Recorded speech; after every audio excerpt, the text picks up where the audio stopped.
બનાવજો આજે એટલે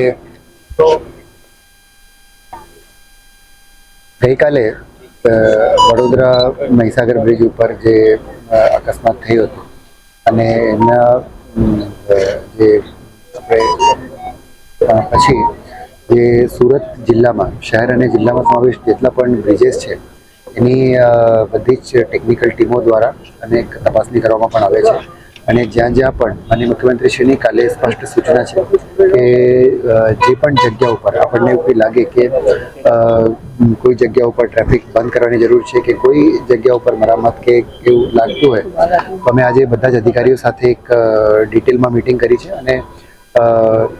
મારાથી લઈને બધા પ્રાંતશ્રીઓ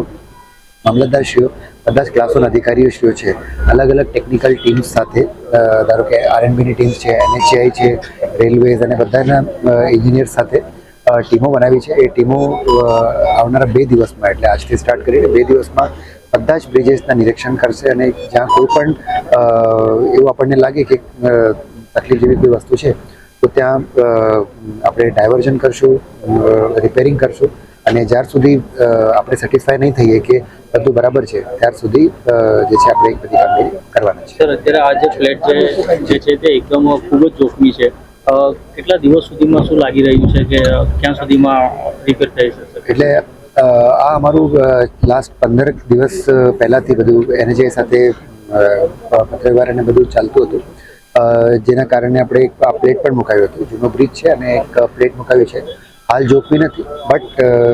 છતાં આપણને એવું લાગે કે અત્યારે પ્રજાના એક હિતમાં થોડું ડાયવર્ઝન આપવા જેવું છે એટલે ગઈકાલે અમે નોટિફિકેશન પણ કર્યું છે અને જે ટ્રાફિક ડાયવર્ટ કરીને જેને કરીને ટેકનિકલ માણસોને કામ કરવા માટેનું ખુલ્લું સ્પેસ મળે